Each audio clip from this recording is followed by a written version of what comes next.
புதிய பூமி நண்பர்கள் அனைவருக்கும் வணக்கம். நான் ராஜ்பாபு.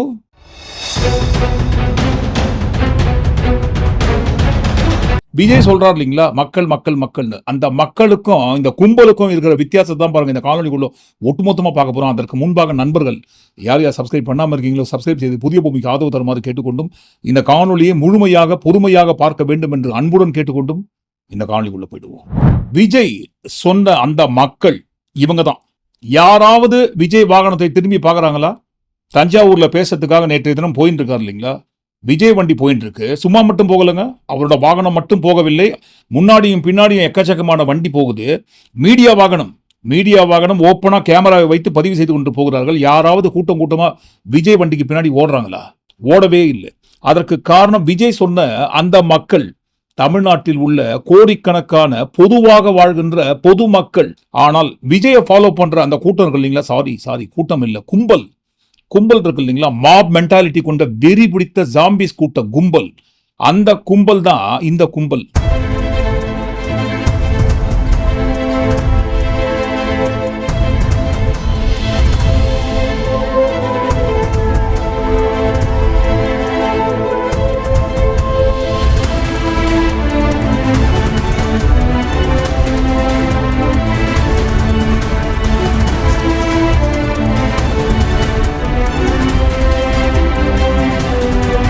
இந்த கும்பலை பார்த்துதான், இந்த கும்பல் கிட்ட தான் விஜய் வேமா சூசோ இல்லாம கேட்பாரு, விஜயை நம்புறீங்களா ஸ்டாலினை நம்புறீங்களா, இந்த விஜய் வேணுமா ஸ்டாலின் சார் வேணுமா அப்படின்ட்டு. வேமா சூசோ இல்லாம இந்த மூலர்கள் இல்லைங்களா, மூளை விஜயோட மண்டைக்கு மேல இருக்கிற விக்கு, அந்த விக்கை கொஞ்சம் ஓரமா கழட்டி வச்சுட்டு மண்டைக்குள்ள இருக்கிற மூளையை உப்பு காகிதம் போட்டு தேய்ச்சிட்டு கொஞ்சமாவது அறிவை யூஸ் பண்ணி பேசுங்க சார். மக்களை நேசிக்கிற விஜய் வேணுமா, மக்கள் விரோத ஆட்சி நடத்துற ஸ்டாலின் சார் வேணுமா? முன்னாடி இருக்கிற உசுரா பார்க்காம விஜய் மூஞ்ச பார்த்தா போதுன்ட்டு முன்னாடி இருக்கிற உசுரை ஏறி மிதிச்சு கொன்னுட்டு போற இந்த வெறி பிடிச்ச கும்பல் கிட்ட ஸ்டாலின் சார் வேணுமா விஜய் வேணுமான்னு கேட்டா யாரு ஸ்டாலின் சார் வேணும்னு சொல்லுவாங்களா? விஜய் தான் வேணும், உங்களை தான் நம்புறேன்னு சொல்லுவாங்க. இந்த கேள்வியை எங்க கேட்கணும்னு சொன்னா, ஏற்கனவே நம்ம கேட்டதுதான், சொன்னதுதான் ஒரு காணொலியில். டிஎம்கே மாநாடு போடுறாங்க இல்லைங்களா, அந்த கூட்டத்துல மைக்க வாங்கி நேரா போய் கேளுங்க. இந்த இடத்துல கூடி நிக்கிற திமுக மக்களே, இந்த இடத்துல நான் கேட்கிறேன், விஜய் வேணுமா உங்களுக்கு சிஎம் ஸ்டாலின் சார் வேணுமா? விஜய் நம்புறீங்களா ஸ்டாலின் சாரை நம்புறீங்களான்ட்டு திமுக மாநாடு மேடையில கூட்டத்துல மைக்குக்கு முன்னாடி போயிட்டு கேளுங்க. அந்த இடத்துல எங்களுக்கு ஸ்டாலின் சார் வேண்டாம், விஜய் நீங்க தான் வேணும்ட்டு யாராவது ஒருத்தர் சொல்லிட்டாங்கன்னா அப்புறம் உங்களுக்கு ஓட்டு போட்டுருவோம். ஆனா மறுபடியும் சொல்றோம், வேமா சூசோ இல்லாம மிருக வெறித்தனமாக இருக்கிற உங்களை பார்க்கணும்ட்டு ஓடி வந்துனுக்கிற இந்த ஜாம்பிஸ் கூட்டத்துக்கிட்ட கேட்டா விஜய் தான் வேணும்னு சொல்லுவாங்க, விஜய் வேண்டான்னு சொல்லி ஸ்டாலின் சாரா வேணும்னு சொல்லுவாங்க. இதை குறிப்பிட்டு தான் சொல்றது, விஜய் மண்டைக்கு மேல இருக்கிற விக்கை கொஞ்சம் கழட்டிட்டு மண்டைக்குள்ள இருக்கிற மூளை அப்பப்போ உப்பு காகிதம் போட்டு தேய்ச்சி ஃப்ரெஷ் ஆகணும்ட்டு. அடுத்த முறை மேடைக்கு பேச வரும்போது கட்டுக்கட்டா மண்டபத்தில் எழுதி கொடுத்த ஸ்கிரிப்டோடு சேர்த்து கொஞ்சம் உப்பு காய்ச்சி எடுத்து வந்துருங்க, தப்பு கிடையாது. அடுத்து வழக்கம் போல இந்த காணொலியை முதல் பாகமாகவும் விஜய் பேசின அந்த வெறித்தனமான பேச்சு இருக்கு இல்லைங்களா, இதற்கு முன்பாக எந்த ஒரு நாட்டோட தலைவரும் பேசிக்க மாட்டாரு அவ்வளவு வெறித்தனமா. அந்த வெறித்தனமான பேச்சை குறித்து இந்த காணொலியோட அடுத்த பாகமாக நாளைக்கு நம்ம பார்ப்போம்.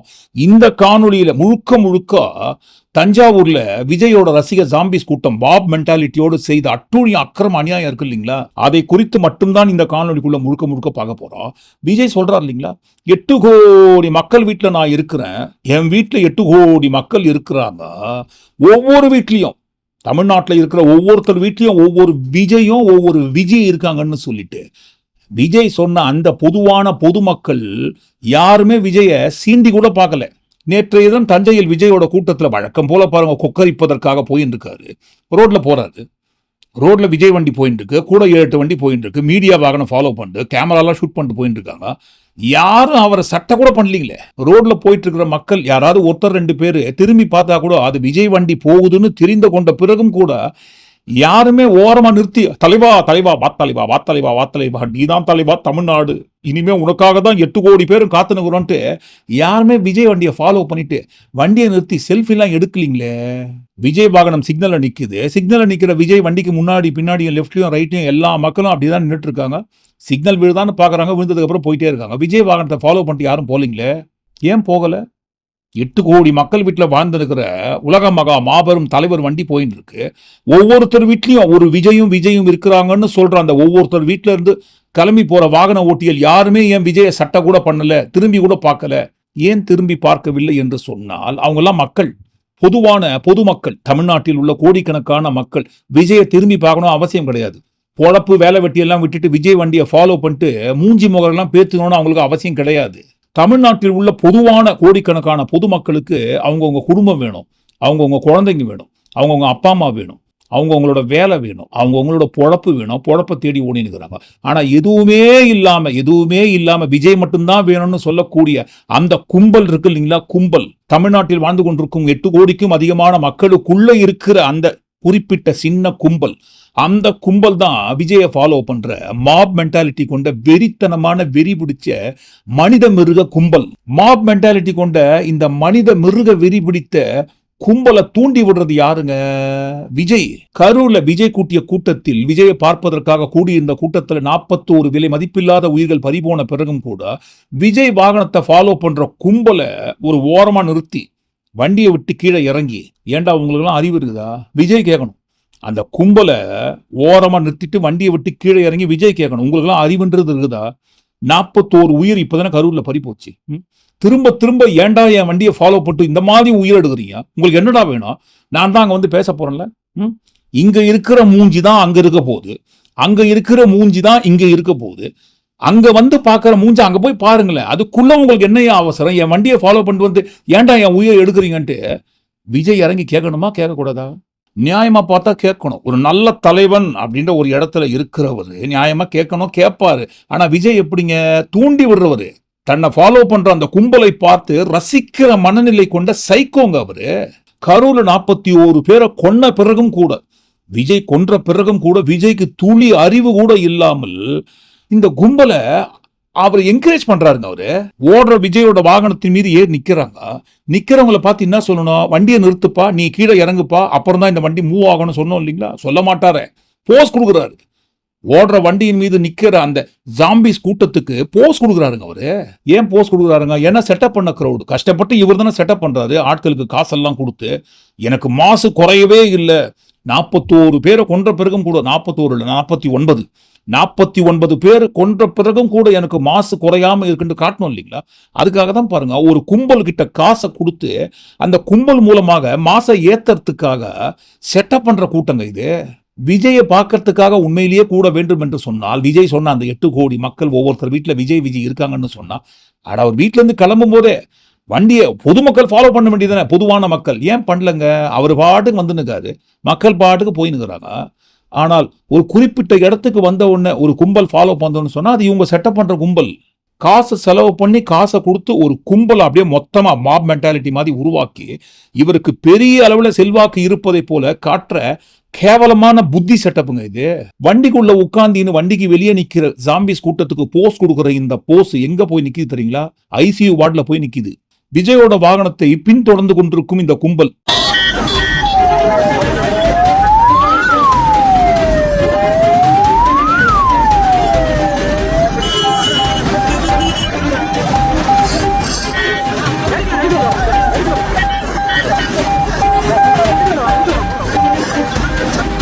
அந்த வண்டி கீழே விழ, அந்த வாகனம் மேல விழுந்து இன்னொரு வாகனம் மேல விழ, அப்படியே சரசரன்னு வண்டி எல்லாம் கீழே வந்துருது. இந்த விபத்தில் சிக்கி படுகாயம் அடைந்தவர்கள் ட்வின்ஸ். அப்பாவுக்கு தெரியாம காலேஜுக்கு போவதாக சொல்லிட்டு காலேஜ் கூட போகாம, வண்டி கூட இல்லைங்களா அவங்க கிட்ட, அந்த ட்வின்ஸ் கிட்ட வண்டி கிடையாதுங்களா, வேற யாருக்கிட்டோ பாருங்க தெரிஞ்சவங்க கிட்ட இருந்து வண்டியை வாங்கி வந்து இந்த கூட்டத்தை ஃபாலோ பண்றேன்னு சொல்லி இன்றைக்கு அடிபட்டு ICUல இருக்கிறாங்க. அடிபட்டவர்களோட அப்பா இருக்கார் இல்லைங்களா, அவரு பால் வியாபாரி. அவர் பேசுறத பாருங்க. பசங்க ட்வின்ஸ் சார், விக்னேஷ் குமரேஷ், விக்னேஷ் தான் அடிபட்டுருக்காரு. இன்னொரு பையன் ஃப்ரெண்டை கூட்டிகிட்டு தான் வந்திருக்காங்க. காலேஜ் காலையில் கிளம்பி போயிட்டாங்க 7 மணிக்கு. காலேஜ் போகிறேன், காலேஜுக்கு தான் சார் நான் அனுப்பி விட்டேன். காலேஜ் தான் போயிருக்காங்க, காலேஜுக்கும் போயிட்டாங்க. சின்ன பையன் சொல்கிறாங்க காலேஜ் போயிருந்தான், ஏன் வெளியே வந்துட்டான் அப்படின்னு. வெளியே இவங்க அனுப்பி விட்டதுனால வந்தானா இல்லை அவங்கள இவன் தெரியாமல் வந்தானான்ற தெரியல. கேட்டால் தான் ரத்தம் கசிவு இருக்கு, சரி பண்ணோம்னா 2 நாள் ஆகும் பார்த்துட்டு சொல்கிறாங்க. காலையில் எலும்பு அடிபட்டுருக்கு, அதையும் ஆப்ரேஷன் பண்ணணும். இதனால எப்படி அடிபட்டுச்சுன்னு தெரியுமா? அது தெரியாது. சின்ன பையன் தான் விவரம் சொன்னான். சின்ன பையன் சொன்னா முன்னாடி 2 வண்டியில் வந்திருக்காங்க, பின்னாடி வந்த வண்டி இடிச்சதுல அப்படியே கவுண்ட் இதாயிருக்காங்க. இப்போ இவங்களோட பிள்ளைகள்லாம் ICU வார்டில் இருக்காங்க. இந்த ICU வார்டில் இருக்கிற பிள்ளைகளோட உசுரை யாருங்க? விஜய் வந்து காப்பாற்றுவாரா? பெத்த அப்பா அம்மாவையும் கட்டிய மனைவியும் தான் பெற்றெடுத்த பிள்ளைகளையும் கூட பார்க்க துப்பு இல்லாம யாரோ ஒரு நடிகையின் வீட்டில் வாழ்ந்து கொண்டிருக்கிறார் என்று வேற யாரும் சொல்லல. பல ஆண்டுகளாக விஜயுடன் வாழ்ந்த சங்கீதா, விஜயோட மனைவியான சங்கீதா அவர்கள் சொல்றாங்க, விவாகரத்து வழக்கு கோர்ட்ல கேஸ் போட்டிருக்காங்க. அவரோட மனநிலை சரி கிடையாது, அவர் ஒரு சாடிஸ்ட், எப்ப பார்த்தாலும் மிருகத்தனமாக தாக்குவதுதான் அவர் வேலையேன்ட்டு. இப்படி சொந்த குடும்பத்தையே மதிக்காத, சொந்த குடும்பத்தின் மீதே அக்கறை கொள்ளாத விஜய் யாரோ ஒருத்தர் ஃபாலோ பண்ணிட்டு வந்து இன்றைக்கு ஐசியூல சீரியஸா இருந்தா அவங்க குடும்பத்தின் மீது விஜய்க்கு அக்கறை வந்துருமா? இல்ல விஜய் அடுத்த வேளை சாப்பாடு கஷ்டப்பட்டுங்காரா? அவர் காலையில எந்திரிச்சு அவசர அவசரமா டிஃபனை சாப்பிட்டுட்டு லஞ்ச் பாக்ஸ்ல லஞ்சை போட்டு கட்டிட்டு வேலைக்கு ஓடக்கூடிய சூழ்நிலையில் விஜய் இருக்காரா? மாச சம்பளம் வந்தாதான் அவர் குடும்பம் ஓடும் அப்படின்ற ஒரு நிலையில் இருக்காரா? இல்லவே இல்லை. கோடிக்கணக்கில் அவர்கிட்ட இருக்கிற காசு ஒரு பக்கம், இந்த கட்சி ஆரம்பிக்கிறேன்னு சொல்லி அவங்க கட்சியோட மேலிடம் கிட்ட மூட்டை மூட்டையா கட்டி வச்சுருக்கிற பணம் இன்னொரு பக்கம். ஆனால் நம்ம வேலைக்கு போனாதான் அடுத்த வேலை சாப்பாடு, அடுத்த மாசம் சம்பளம் வந்தாலும் நம்ம குடும்பத்தை மெயின்டைன் பண்ண முடியும் அப்படின்ற ஒரு நிலையில் இருப்பது யாருங்க? இன்றைக்கு விஜயை ஃபாலோ பண்றதுக்காக யார்கிட்ட இரவல் வண்டி வாங்கி அடிபட்டு ஐசியூல இருக்காங்க இல்லைங்களா? அந்த ஐசியூல இருக்கிற பிள்ளைகளின் பெற்றோர்கள் ஒவ்வொரு நாளும் பால் வியாபாரம் செய்து அதில் வருகின்ற வருமானத்தை வைத்துதான் பாருங்க பிள்ளைகளுக்கு ஸ்கூல் ஃபீஸ் கட்டி காலேஜ் வரைக்கும் படிக்க வச்சிருக்காரு. ஆனா விஜய்னு ஓடுற அந்த விஜய் அந்த குடும்பத்துக்காக என்னத்தை செஞ்சு கீழ்ச்சிருக்காருங்க? அட விஜய் நடிச்ச படத்தை ஓசியில காட்டிட்டு பாரா, டிக்கெட்டுக்கு காசு வாங்காம. தமிழ்நாட்டின் வளர்ச்சிக்காகவே வாழ்நாள் முழுக்க பாடுபட்டு மூட்டை தூக்கி ரிக்ஷா இழுத்து அவர் சம்பாதிச்ச காசை எல்லாத்தையும் தமிழ்நாட்டு மக்களுக்கும் எழுதி வைத்ததை போல நான் தான் தமிழ்நாடு தான் நான் தான் பேசினுக்கிற விஜய்க்கும் தமிழ்நாட்டுக்கும் முதல்ல என்ன சம்பந்தம் இருக்குங்க? தமிழ்நாட்டோட வளர்ச்சியில கொஞ்சோண்டு இத்தினுண்டு சதவீதம் ஏதாவது அவருக்கு இருக்குதுங்களா பங்கு? தமிழ்நாட்டுக்குள்ள வாழ்ந்துனுக்கிற கோடிக்கணக்கான மக்களுக்குள்ள வாழ்ந்துனுக்கிற ஒரு சின்ன கும்பல் கிட்ட பிளாக் டிக்கெட் மூலமா சுரண்டி பிழைத்து கொண்டிருக்கும் டிக்கெட் வியாபாரி தான் பாருங்க, பிளாக் டிக்கெட் வியாபாரி தான் விஜய். ஆனா பாருங்க, தன்னைத்தானே ஏதோ புத்தன் இயேசு காந்தி ரேஞ்சுக்கு பில்டப் பண்ணிருக்கிறாரு. இப்ப பில்டப் பண்ணிருக்கிற அந்த விஜய் இன்றைக்கு ஐசியூ வார்டில் வந்து நிப்பாரா? ஏன் வர மாட்டாரு? வருவாரு. எங்க தளபதி யார் தெரியுமா? அடுத்த தமிழ்நாட்டோட சிஎம். அந்த சிஎம் வந்தார்னா மட்டும் பாருங்க தமிழ்நாட்டில் எல்லாம் நடக்கும். என்ன செய்வாருங்க? எல்லாம் செய்வாரு. அதாங்க என்னங்க செய்வாரு? எல்லா நல்லதும் செய்வாரு.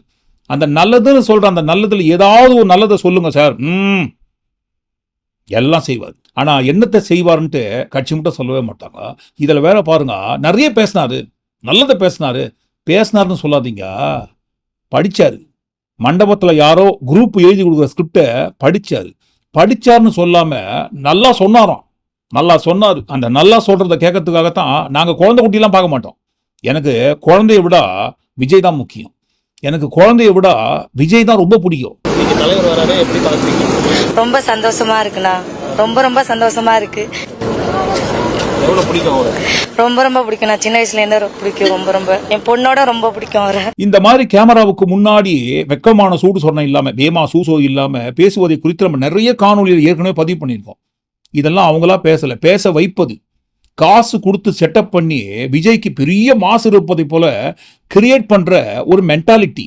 ஒரு பக்கம் காசை வாங்கிட்டு எங்களுக்கு எதுவுமே முக்கியம் கிடையாது, யாருமே முக்கியம் கிடையாது, விஜய் தான் முக்கியம்னு சொல்றது. இன்னொரு பக்கம் இந்த கூட்டத்துக்கு நம்ம இந்த மாதிரி குழந்தையெல்லாம் கூட்டிட்டு வந்து நடக்கக்கூடாது நடந்துச்சுன்னா இருக்கவே இருக்காரு எங்க தலைவர் விஜய். மகாபலிபுரத்துக்கு கூப்பிட்டு 20 லட்சம் கொடுக்க மாட்டாரா? அப்படி கிடைக்காதான்ற ஒரு எண்ணத்துல வரக்கூடிய கூட்டம். அப்படியெல்லாம் கேவலப்படுத்தாதீங்க அப்படின்னு சொன்னா அப்போ என்ன ஈர வெங்காயத்துக்கு குழந்தைய வரக்கூடாதுன்னு சொன்ன பிறகும் குழந்தையெல்லாம் கூட்டிட்டு வந்து நிக்கிறீங்கன்னு கேட்பாங்களா, கேட்க மாட்டாங்களா? 10 மாசம் சுமந்த ஒரு குழந்தைய பெற்றெடுக்கிற ஒவ்வொரு தாய்க்கும் மறுஜென்மம் எடுப்பதை போல அவ்வளவு கஷ்டப்பட்டு பெற்றெடுத்த குழந்தையை காட்டிலும் விஜய் தான் முக்கியம்னு சொல்லக்கூடிய அளவுக்கு இவங்க குடும்பத்துக்கு, தமிழ்நாட்டை விடுங்க, இவங்க குடும்பத்துக்கு விஜய் என்னத்தை செஞ்சு கிழிச்சான்னு அதையாவது சொல்லிட்டு சொல்லுங்க. எங்களுக்கு குழந்தையை காட்டிலும், நாம் பெற்றெடுத்த குழந்தையை காட்டிலும் விஜய் தான் முக்கியம்ட்டு சொல்ற மாதிரி எதையுமே யாருக்குமே தமிழ்நாட்டுக்கு ஒரு துரும்ப கூட கிள்ளி எதையுமே செஞ்சு கிழிக்கல. அப்படி இருந்தும் பாருங்க, நான் தான் தமிழ்நாடு தான் நான் தான்ட்டு சுத்தி நிற்கிற விஜயை பார்ப்பதற்காக கூடியிருக்கிற அந்த கூட்டம், சாதி கும்பல் இருக்கு இல்லைங்களா, அந்த கும்பல் பண்ற அட்டகாசத்தை பாருங்க.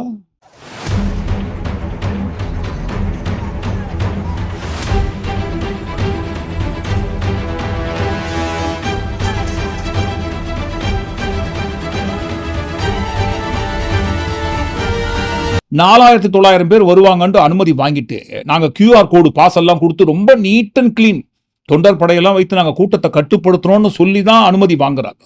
அப்படி அனுமதி வாங்கினவங்க வராங்க, ஒரு சிலர் பாருங்க நேர்மையா தான் வராங்க, நல்லா தான் போயின்னு வடிவேலு சொல்ற மாதிரி நல்லா தான் செக் பண்ணிட்டு போயினேங்கிறாங்க. அப்படி நல்லா போயின்னு இருக்கும்போது திடீர்னு இந்த வெறித்தனமான கும்பல் எங்கிருந்து வராங்க? இதற்கு பெயர் தான் சொல்லுவாங்க மாப் மென்டாலிட்டியை உருவாக்கி விஜய்க்கு கட்டுக்கடங்காத கூட்டம் இருப்பதை போல ஒரு மாச உருவாக்குங்கன்னு சொல்லியே செட்டப் பண்ற கூட்டம். பின்னாடி இருக்கிற கூட்டம் பாசெல்லாம் வாங்கிட்டு விஜயை பார்க்கறதுக்காக உண்மையிலேயே நிக்கிற கூட்டமா கூட இருக்கட்டும், அந்த பின்னாடி நிக்கிற கூட்டத்துக்கு முன்னாடி கொஞ்சம் பேர் இருக்காங்க இல்லைங்களா, அவங்க தான் இந்த மாப் மென்டாலிட்டியை உருவாக்குற செட்டப் கும்பல். தடுப்பெல்லாம் போட்டு செக் பண்ணிட்டு இருக்காங்க, பாஸ் எல்லாம் செக் பண்ணி அனுப்பிச்சிட்டு இருக்காங்க. என்னையா தடுப்பு, நம்ம தலைவனை பார்ப்பதற்கு என்ன தடுப்பு, வா பார்த்துக்கலாம் அப்படின்னு சொல்லிட்டு தடுப்பெல்லாம் முன்னாடி இருக்கிற அந்த கும்பல் தான் அடிச்சு உடைச்சிட்டு உள்ள போறாங்க. அந்த கும்பல் ஓடுறத பார்த்துட்டு தான் பின்னாடி பாருங்க பாஸ் வச்சு நிக்கிறாங்க இல்லைங்களா, அந்த கும்பலும் முன்னாடி இருக்கிற அந்த கும்பலை ஃபாலோ பண்ணிட்டு ஓடுறாங்க. அப்படி ஓடும் போதுதான் ஒருத்தர் மேல ஒருத்தர் விழுந்து மிதிச்சுட்டு ஓடுறாங்க. இன்றைக்கும் விஜய் 41 பேரை கொன்னுட்டு அந்த கொலைப்பழியை ஏற்றுக்கொள்ளாமல் போலீஸ் மேலேயும் உளவுத்துறை மேலேயும் தமிழ்நாடு அரசு மீதும் முதல்வர் மீதும் போட்டு சுத்தி நிற்காரு இல்லைங்களா. அந்த கரூர்ல சம்பவம் எப்படி நடந்திருக்கோன்றதுக்கு எடுத்துக்காட்டு தஞ்சாவூர்லயே நடந்திருக்கு. கரூர்ல ஏறி மிதிச்சு இந்த கும்பல் எப்படி கொலை செய்திருக்க கூடும் என்பதை நம்ம ஆதாரபூர்வமாக பல காணொலிகள் வெளியிட்டிருக்கோம்.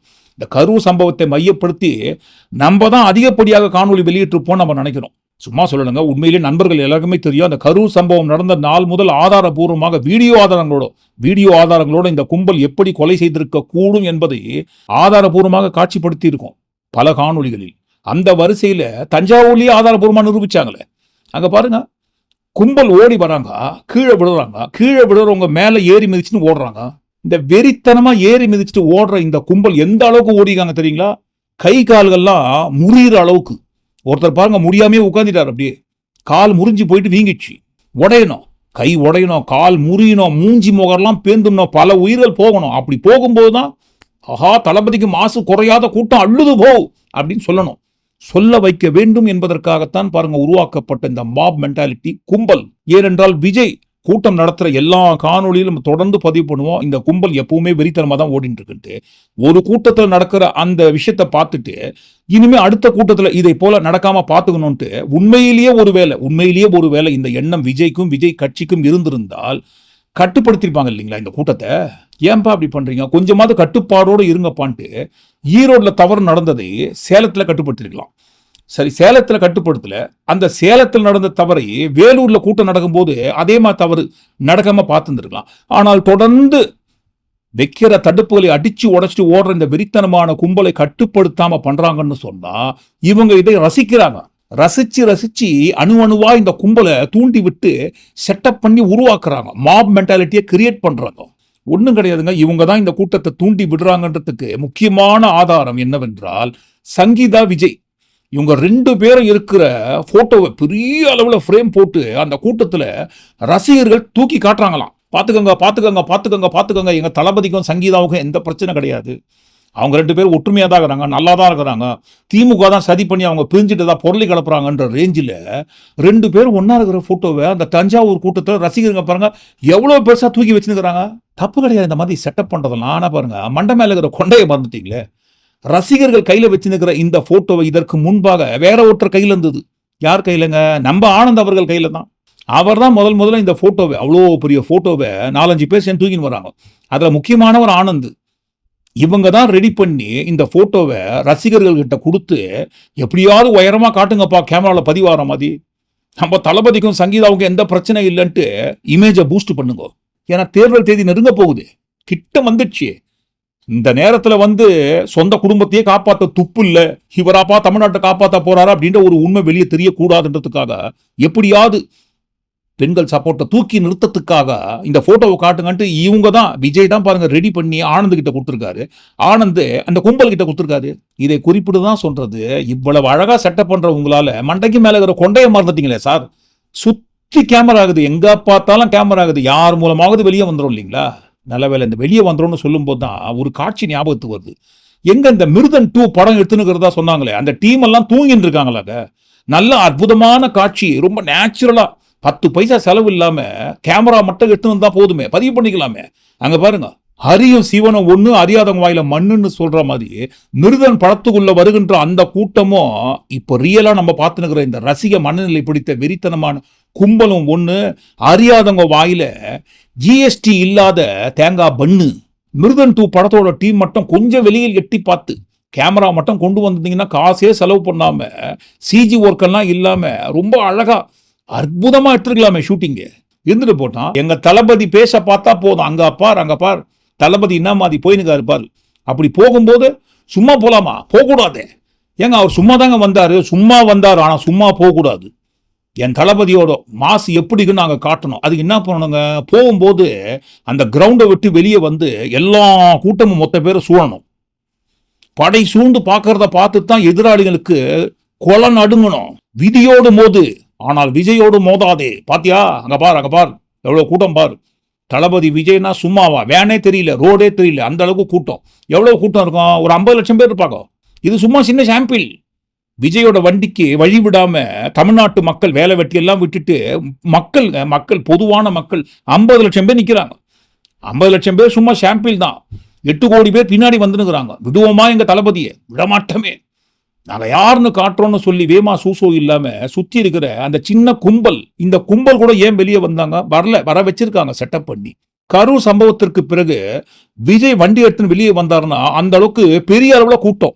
இந்த கரூர் சம்பவத்திற்கு முன்னாடியே இவங்க செட்டப் பண்ண அந்த ரோட் ஷோ கூட்டம் இல்லையன்ட்டு ஆதாரபூர்வமாக ஒவ்வொருத்தரும் நம்ம பதிவு பண்ணுகிறோம். தொடர்ந்து எல்லாருமே பதிவு பண்றதை பார்த்துட்டு விஜய்க்கு பாருங்க எரியுது, வயிறு எரியுது. என்னப்பா இது? அப்படி சொல்லக்கூடாதே. எனக்கு இன்னமும் பாருங்க கூட்டம் தானா வந்துனுக்குது, இது தானா சேர்ந்த கூட்டம் அப்படின்னு காட்டணுன்றதுக்காகத்தான் தஞ்சாவூர்ல மட்டும் இந்த மாதிரி செட்டப் பண்ணிருக்காங்க. இந்த செட்டப் பண்ற கூட்டம் ஒரு படி மேல போயிட்டு பெண்கள்லாம் பாருங்க யாருமே இதுக்கு முன்னாடி வெளியே வரதே கிடையாது. அயலின்னு ஒரு வெப்சீரிஸ் வந்திருக்கு இல்லைங்களா? அந்த வெப்சீரிஸ் தான் தமிழ்நாட்டில் இருக்கிற உண்மை நிலை. பெண்கள்லாம் யாரும் வெளியே வரக்கூடாது, அப்படிதான் ஒரு நிலை இருந்தது. விஜய் கட்சி ஆரம்பித்த பிறகுதான் பெண்கள்லாம் வெளியே வர தொடங்குறாங்களாம், பெண்களுக்கு முன்னுரிமையை கொடுக்க ஆரம்பிக்கிறாங்களாம். ஃபர்ஸ்ட் பெண்களுக்கு முன்னுரிமை கொடுக்கறதே எங்களுக்கு நல்லது. நாங்களா வீட்டை விட்டு விளையாட மாட்டோம். இப்ப இவ்வளவு தூரம் போற இடத்துக்குலாம் எங்களுக்கு விடுறாங்கன்னா நாங்க எங்களோட சுதந்திரம் கிடைச்சிச்சு. பாத்துக்கோங்க, பெண்கள்லாம் இதற்கு முன்பாக வெளியில் எட்டி பார்த்ததே கிடையாது. எட்டி பார்த்தாங்க தூக்கிட்டு போயிடுவாங்க. பாதுகாப்பு இல்லாத நிலை உருவாகி கொண்டிருக்கிறது. விஜய் கட்சி ஆரம்பித்து விஜய் வெளியில் வந்ததற்கு பிறகுதான் பெண்களுக்கு பாதுகாப்பு உருவாயிருக்கு. விஜய் கட்சி தொடங்கிதான் முதலாக பெண்களுக்கு முன்னுரிமை அளிக்கப்படுகிறது. பெண்களுக்கு முன்னுரிமை அளிக்கப்பட்ட பிறகுதான் பெண்கள்லாம் தைரியமா வெளியே வர ஆரம்பிச்சிருக்காங்க. தப்பு கிடையாது இந்த மாதிரி ஊட்டன்னு ஊட்டுறது. ஆனா பாருங்க, எப்பவுமே விஜய் பெண்களுக்கு பாதுகாப்பு இல்லை, பெண்களுக்கு நான் தான் பாதுகாப்பு கொடுக்க போறேன்னு ஊட்டோன்னு உருட்டி இந்த கட்சி ஆரம்பிச்ச நாள்ல இருந்து உருட்டி அந்த உருட்டை ஏன் தஞ்சாவூர்ல உருட்டலங்க? ஏன் உருட்ட முடியலன்னா விஜயே உருண்டு போயிருக்காரு. அவருடைய மனைவி சங்கீதா உருட்டுல அவரே உருண்டு அரண்டு போயிருக்காரு. சொந்த வீட்டில் உள்ள பெண்களுக்கே பாதுகாப்பு கொடுக்க துப்பு இல்லாத விஜயால எப்படி தமிழ்நாட்டுக்கு பாதுகாப்பு கொடுக்க முடியும்ட்டு பரவலான விமர்சனம் தமிழ்நாடு முழுக்க வந்ததை அடுத்து பெண்கள் பாதுகாப்பு எப்படிங்க விஜயால பேச முடியும்? அதனால பாருங்க, எப்பவுமே பாடுகின்ற பல்லவியை தஞ்சாவூர்ல பாடல. நம்ம கூட 2 தினங்களுக்கு முன்பாக பதிவு பண்ண காணொலியில் சொல்லியிருந்தோம். இந்த பெண்கள் பாதுகாப்பை குறித்து சங்கீதா அவர்கள் உண்மையை சொன்ன பிறகு இனிமே எப்படி அந்த உருட்டை விஜய் உருட்டுவார்னு பார்க்கலான்ட்டு உருட்டவே இல்லைங்க. சரி, விஜய் இது வரைக்கும் அந்த ஊட்டை தான் வெடி வச்சு சங்கீதா அவர்கள் தகர்த்துட்டாங்கன்னு பார்த்தா இந்த கூட்டம் வருதுன்னு சொல்றாங்க இல்லைங்களா? கூட்டம் கிடையாது, கும்பல். நம்ம அன்றைக்கு சொன்னதுதான் இன்றைக்கு சொல்வதுதான் என்றைக்கும். விஜய்க்கு கும்பல் வருது, கூட்டம் வருதுன்னு சொல்ற இந்த கூட்டம் எல்லா இடத்துல வருகின்ற கும்பலும் ஒரே கும்பல் தான் என்று. வேலூருக்கு போனவங்க தான் சேலத்துக்கு வந்திருக்காங்க, சேலத்துக்கு போனவங்க தான் ஈரோடுக்கு வந்திருக்காங்க, ஈரோடுக்கு வந்தவங்க தான் தஞ்சாவூருக்கு போயிருக்காங்க. இதை நம்ம சொன்னா கேட்க மாட்டாங்க. அப்படிலாம் கிடையாதுங்க. அந்தந்த மாவட்டத்தில் எங்க தளபதி இருக்கிற மாசால கூடுகின்ற செப்பரேட் கூட்டம்னுவாங்க. அப்படிலாம் கிடையாது. நாங்க எல்லா இடத்துக்கும் போற கூட்டம்ட்டு அவங்களுக்கு தான் ஸ்டேட்மெண்ட் கொடுத்தாங்க. என்ன விஷயமா வந்துறீங்க? எங்க தலைவரை பக்கம் வந்திருக்கோம். சரி, தலைவரை பார்க்க இங்க மட்டும் தான் வரீங்களா? போற இடத்துல எல்லாம் போவோம். எத்தனை தொகுதிமா உங்க தலைவர் வெற்றி பெறுவாரு? எல்லா தொகுதியிலும் நாங்க தான். எல்லா தொகுதியிலும் எத்தனை நம்பர்? 234. வடிவேல் சொல்லுவார் இல்லைங்களா, இதைத்தானே அவனும் சொன்னான் முதல்லன்ட்டு. அந்த மாதிரி நம்மளும் இதைத்தானே சொல்றோங்க.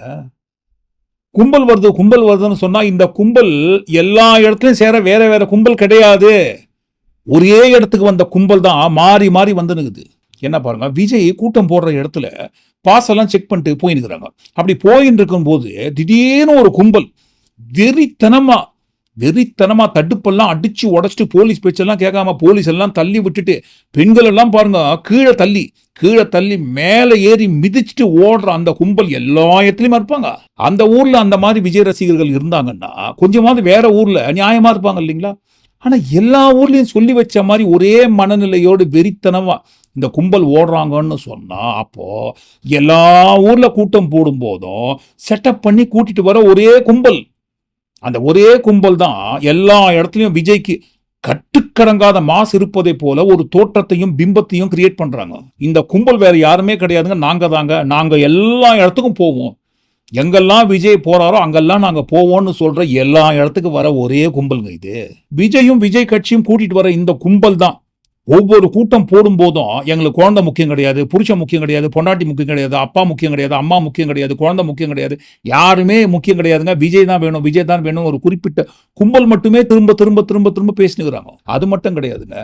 அங்க பாருங்க, ஏதோ ஒரு அரசியல் கட்சி மீட்டிங் நடந்த இடம் மாதிரியா இருக்கு.